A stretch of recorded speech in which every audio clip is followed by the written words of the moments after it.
Well, hello everybody. It's 1 o'clock, it's Wednesday, and I'm back here with you with Chattin with CHAP episode 120. Wow. So I'm Ginger Wade, I'm your host. And if you were on with us the past 2 weeks, we had some great discussions with evaluators. If you didn't see our last 2 episodes, you're going to want to go back to the video section of our Facebook page and check it out. They were great conversations. I have a few announcements I want to share with you before we talk about our topic of the day. A reminder, tests and evaluations are happening this year. I had a little video about that happen in between. I think, when did I do that? Friday, maybe? So testing is for 3rd, 5th, and 8th graders. So if you thought we were exempt this year, we're not. So make sure you're doing that. Announcement 2, we have our conferences coming up May 7th and 8th and May 14th and 15th at Spruce Lake and Woodcrest Camp, respectively. So if you haven't signed up for those yet, you're going to want to do it. And there are children's programs, but I think I heard they're filling up pretty fast. So you're going to want to check that out. We've got lots of people signing up, so we're super excited about that. Third, I have some great news. Next week on Chattin with CHAP, I'm going to have my friend Denise Phillips on. She has worked a lot with special needs children and homeschooling them and working through some behavioral things with them. So we're going to come on. She has a bunch of frequently asked questions that people want to know and help and how to homeschool special needs kids. So we're going to talk about that next Wednesday. So you're going to want to check that out during Chattin with CHAP time next Wednesday. And number 4, I just want to remind you guys, I talked to a few people that are unaware that on May 18th, we have a primary vote. And I just want to make sure that you spread the word, because on there are some really important questions that no matter how you're registered, you can go and answer the questions, even if you're an independent voter. So we're not here, CHAP does not endorse any particular thought, but I wanted to make you aware that there's questions. And the questions pertain to how the governor can function during emergency situations like we've had this past year. So a no vote to the questions would say the governor can do what he did continually, and a yes vote would say no, the governor cannot do that and he needs to talk to the legislators. I'm not telling you which one to do. I'm just making you aware that there's a vote coming up, and it's really important. There's some people I talked to that had no clue. So please spread the word on that. Please go vote on Tuesday, May 18th about that. It's really important that you cast your vote on those. I think there's 2 or 3 questions. And, research it, find out what your stance is, and go in and take that vote. But it's important to do that. Okay, so we're going to jump into our topic. My title was Overcomer. So I wanted to ask you, it's like April.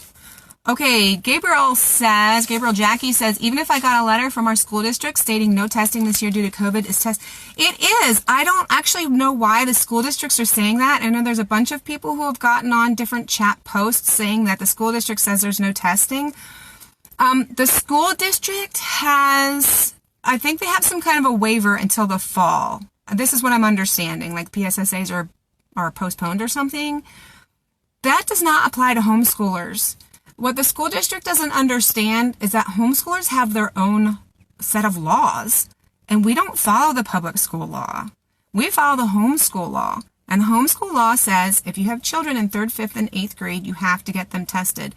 Last year, because of COVID, we got waivers. There was no such thing passed for us this year.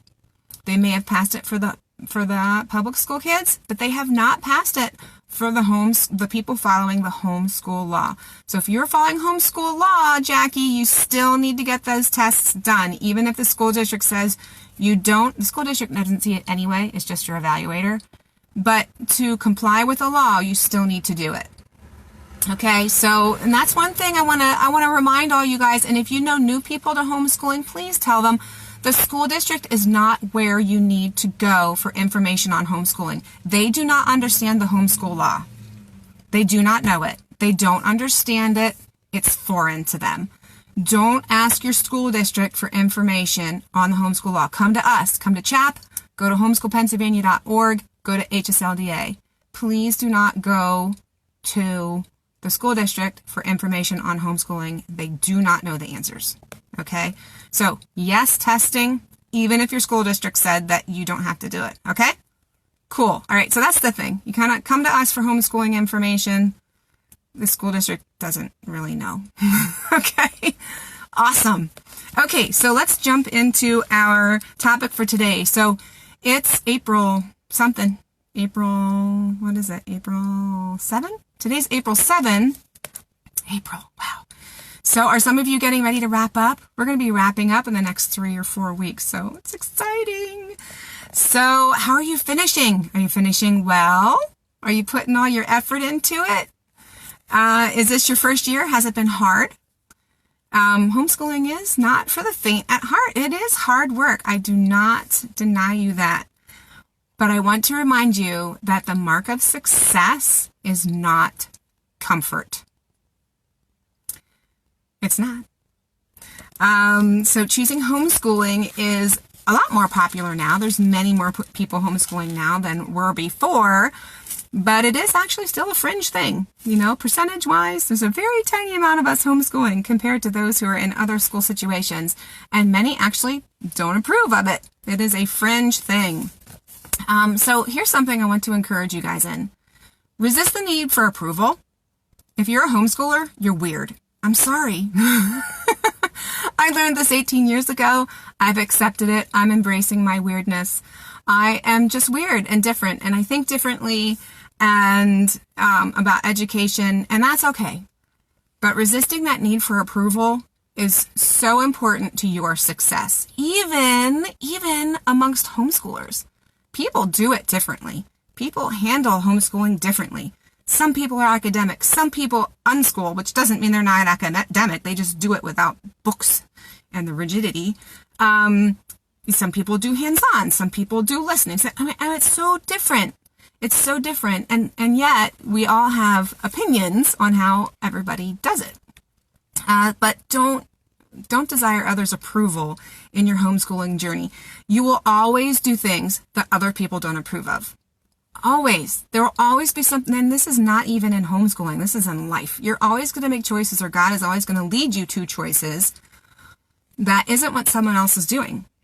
And they might think you should do it a different way. But if you're doing what God has called you to do, then you don't need to worry what they think, because you're doing what you've been told to do, right? Your journey is different. Okay? And trying to do that people pleasing is going to fail every single time. It's going to fail because people are fickle, right? We are fickle. I mean, yeah, I've been fickle before. I'm sure we all have, right? So you cannot make choices that's going to make everybody happy all the time. All right? And Abraham Lincoln talk about that. So you need to make the choice that is in line with what God has called you to do. Strive to please God, not other people. And I know that's really hard. So I want to read 1 Thessalonians 2:4 to you. This is Paul. He says, "On the contrary, we speak as men approved by God to be entrusted with the gospel. We are not trying to please men, but God who tests our hearts." So it may look like on the outside we're pleasing God or we're pleasing people or whatever, but God knows what's going on inside. Okay? So seek God with all your heart and strive to please Him, not other people. So that urge, I'm a people pleaser. I'm preaching to the choir here because I need to hear it. You know, I've been doing some study lately, and this is really hitting home for me too, which is why I'm sharing it with you, because it's right out there for me right now too. So my question to you is, are you on track with what God has called you to do? Like with your homeschooling, whether others agree with what you're doing or not, or how you're approaching it, or how much you've done, or if you've done enough, or if you're doing the right thing, or if you're on grade level, whatever anybody else thinks about what you're doing, are you on track with what God asked you to do this year? This is for new folks. This is for people who have been homeschooling for 20 years. This is everybody. Are you on track with what God has called you to do? That is success. If you're on track with where God has called you, you are succeeding, and praise Jesus. Have a party. That's awesome. So I wanted to read another scripture to you. Luke 9:57 and 58. It says, "As they were walking along the road, a man said to him, 'I will follow you wherever you go.' But Jesus replied, "Foxes have holes and birds of the air have nests, but the Son of Man has no place to lay his head."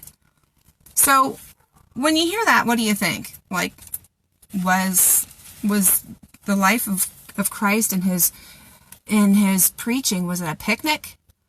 You know, he has nowhere to lay his head. Was it comfortable? Was it easy? No. Following Jesus and doing what God calls you to do is not easy. It's not easy. So what do Americans want? Let me hear it. Americans want comfort, right? They want ease and comfort. How about, remember those, what was it, who had the big, was it Staples, the big easy button? The big easy button commercials. They want the easy button, right? Americans love easy. Americans love comfort. Well, guess what? Valuable most often does not mean easy. So if you're doing something valuable with your life, with your children, through homeschooling, it's not going to be easy. It's just not. Following Jesus and doing what he calls us to do it's not easy, but it's good. It's good. So here's another hard question. And I had to look at this myself too. Is comfort and safety and acceptance your goal?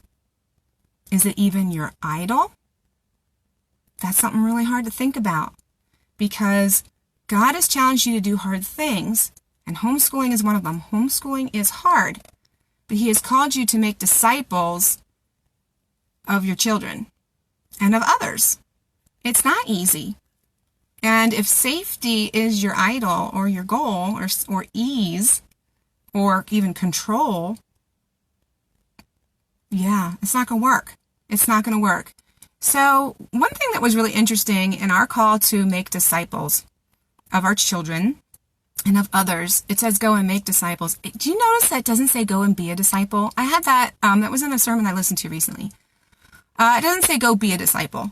It says go make them. Well, another thing that was shared about that is as you're training your kids, or you're mentoring someone, or you're building relationship with them, and teaching them about Jesus, that is making a disciple. That's teaching them about Jesus. That's drawing them to Jesus. And guess what's happening when you're doing that?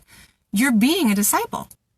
So when you're working with your kids through homeschool or any other situation that you have, you are being a disciple of Jesus as you make disciples of others. Isn't that super cool? Like, I think that, because you don't have to worry about, am I being a disciple? Oh my goodness, I need to be a disciple. No, just work on teaching others about it. Read your scriptures, share them with your children, talk about them, sing about them, draw pictures about it, act them out. I love acting them out. I'm a drama person, so we have costumes and we dress up. So, this is how you be a disciple. So, I thought that was really cool. And it's refreshing too, because it takes, you don't have to worry about it, But mentoring and building relationship, it's time consuming. It is so time consuming. But you know what? There's no better way. What we do, we always feel like we're called to do something. But I think with our relationship with God, and he calls us to build relationship with others, and out of that comes the do stuff. But seek to build this relationship with others. Homeschooling, that's the do, right? But you're really building a relationship with your kids and training them and teaching them along the way. So that is just, it's beautiful. And it isn't easy. And you know what? Homeschooling, it's not popular. More people are doing it, but it's still not popular. But it is eternally rewarding, not only for those you're reaching, but for yourself. There's some great eternal rewards that are coming to you from training your kids. I have thought over the years, this homeschooling journey, has been as much for me as it has been for my children. It has changed me fundamentally in my faith. I've learned so much. You know what? I actually know English now. I was a math major. Through all this, I've learned so much. So I've learned a lot. I've gotten an education homeschooling my children. But the scriptural growth, the relationship with Jesus and the growing there, it wouldn't have happened the way it has happened. Could it happen without homeschooling? Of course, absolutely. But for me, the growth has been, I think, exponential because of it. So, the eternal rewards are awesome. So remember this, mamas. This is so important. Your significance is based on how God sees you. Not what others say. Not what you do. Not what you accomplish. Not your success. Your significance is based on how God sees you. Okay? You're special just because you're you. And He loves you just because you're you. Okay? You are not significant because you're homeschooling. You're not significant because you have 1 million kids. You're not significant because you run 20 co-ops and do Bible camp every summer. You're significant because God created you. And He wove you together in your mother's womb. So rest in that. Build relationships from that. And everything will flow from that. So important. So keep pressing on where God leads you. Soak in the scripture. I can't say it enough. Soak, soak, soak. Share it with your kids. Get vinyl things and put it all over your walls. Just be in scripture all the time. Share it with your kids. Like I said, act it out. Draw pictures. Whatever it is that you guys like. Memorize things. Have a little memorization bees or whatever. Practicing thing. My kids do Bible quizzing. That's a great way to learn things. Pray over everything. All your kids, your homeschool, your husband, your family, your church, everything. Just everything. I'm sorry there's a lawnmower out here. Hopefully you can still hear me. Embrace the challenging journey. It is a challenging journey. Embrace it. Submit to God in it and know that He's brought you to this for a reason, and He's going to do awesome things in you and in your kids. So embrace it. Don't fight it. Embrace it and go with it.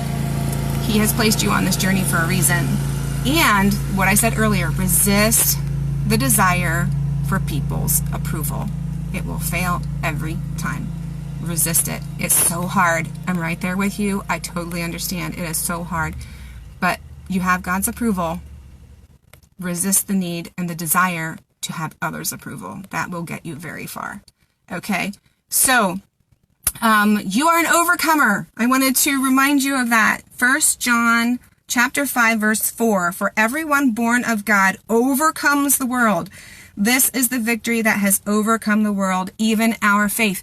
You are an overcomer. You have Christ. You have overcome. You have overcome this resist for others' approval. You can do it. And you can finish well. And whatever your school looks like this year is exactly what God needs it to look like. Okay? Embrace all the situations. Life happens. Kids will learn through them. Academics will come. Don't worry about it. When life happens, embrace what happens in life. Go with it. You are just where God needs you to be. Build those relationships.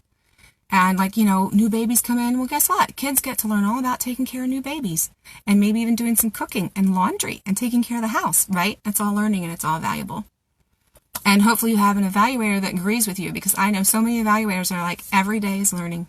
Every day. And it's all valuable. And it will all make your child a successful, functioning adult. It doesn't all have to be about books. Okay, mamas? You got this. You can finish well. Like I said, every day's learning. So even when you're officially done with your 180 days, you're still learning, and you're still learning together. And it's fun and it's wonderful. And you are significant because God said so.